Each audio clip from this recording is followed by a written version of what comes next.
Good evening, all. My name is Dr. Constant Peter. I'm a family medicine physician here at East and also focus on women's health issues. I've been here at the Florida Hospital campus for 3 years. I've been a physician since 2005 now. Um, I'm loving Florida, so therefore we'll go ahead with the lecture. So basically, breast cancer. Over the course of our lifetime, 1 in 8 women will be diagnosed with breast cancer. Here in the state of Florida, there will be about 13,430 new cases of breast cancer diagnosed this year only, and 2,570 will die of this disease. Breast cancer is a cancer that starts in the breast tissue.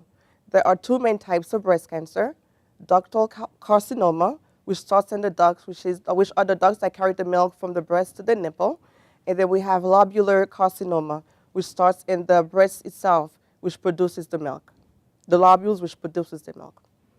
So basically, if you're looking at the diagram here, these are the lobules. So basically, if you have, if they say you have lobular carcinoma, so basically it's coming here from the lobules itself.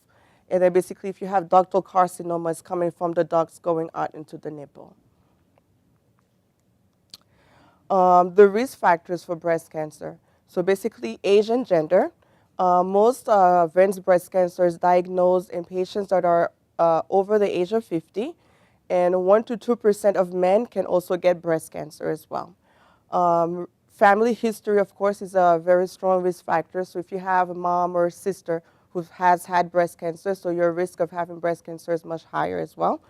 The most common genes that are linked to breast cancer is basically the BRCA1 and 2 gene, but is also linked as well to ovarian cancer as well. Our menstrual cycle is a risk factor for women with breast cancer. If you started having your period prior to the age of 12, that's a risk factor.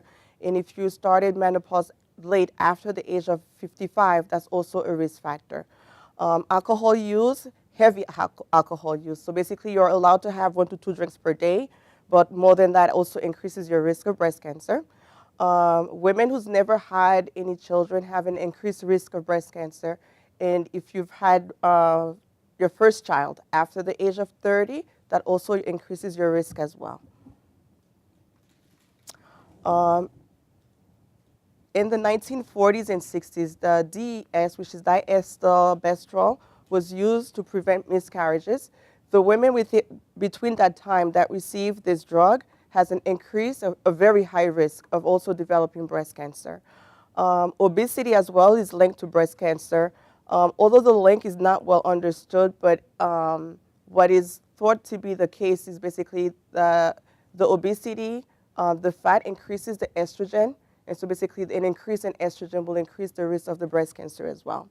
Radiation therapy as a child, let's say for instance, if you were a child and you had a tumor in your chest and you received radiation, and so therefore that increases your risk of breast cancer.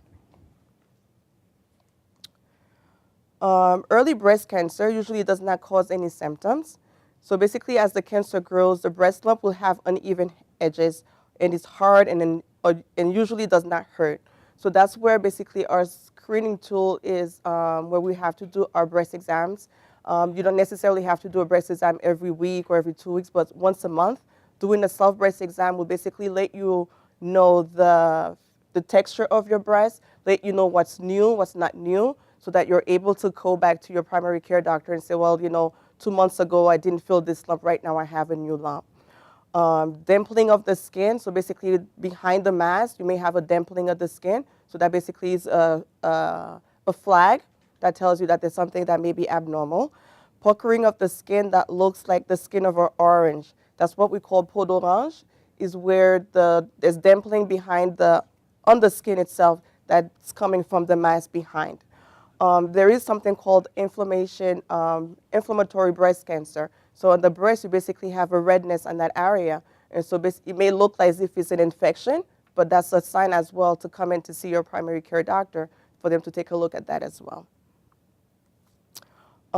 If you have any fluid coming from the nipple, that may be bloody, that may be clear to yellow, green, that looks like pus, Those are flags to make an appointment to see a primary care doctor for a breast exam. In men, breast cancer will include a lump, and for them it will hurt because they don't have as much as a breast tissue as we do. Symptoms of advanced breast cancer. So patients with advanced breast cancer will have bone pain, can have breast pain because the mass has enlarged and is probably compressing on nerves to cause you to have the pain. You may have ulceration of the skin, swelling of the lymph nodes underneath the arm. That's where you check underneath the arm when you're doing the breast exam to make sure you don't feel any lumps. And also weight loss, because at that point, with an advanced stage breast cancer, you probably just don't have breast cancer in your breast. It may have already spread to other organs. During the physical exam, your primary care doctor will do an examination of your breast. He or she will also palpate underneath the arm, your neck and chest area to make sure that they don't feel any lump. If a lump is found, then they basically will order a diagnostic mammography with an ultrasound. Once the ultrasound is done to basically categorize the lump to see whether it's a solid lump or whether it's a cystic lump, whether there's fluid inside that lump.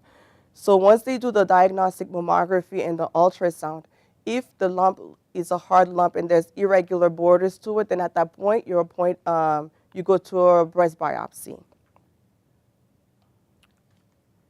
And here at Florida Hospital East, we have the Women's Health Pavilion, which is here at our campus. And we also have FRI at Waterford Lakes, where the digital mammography can be done, the ultrasounds can be done, and the breast biopsies can be done as well. The new thing that we added into our care here at Easton, we have a breast care coordinator. So from the time that you have the mammography, whether you're having a normal mammography or you found a lump, you are in contact with that breast care coordinator. So basically, if there's an abnormality, she basically follows through with you to the biopsies, to make the appointments for you with the hematology, to make the appointments with the surgeon as well. If you have a normal mammography, that breast care coordinator is always there to also answer questions that you may have about, what are your results, what is the density of the results when you get them, and all that, and all those things. The other thing that we do have here at East, we have the expedited care with our multidisciplinary approach, which means after you see your primary care, you get to see Dr. Sarah George, who's the hematology oncologist, and then you get to see Dr. Shu, who's the surgeon as well. So you're not just left as a patient to look for your hematology. You're not left to look for your surgeon. Basically, everything is taken care of by the breast care coordinator. And now I give it to Dr. Sarah George.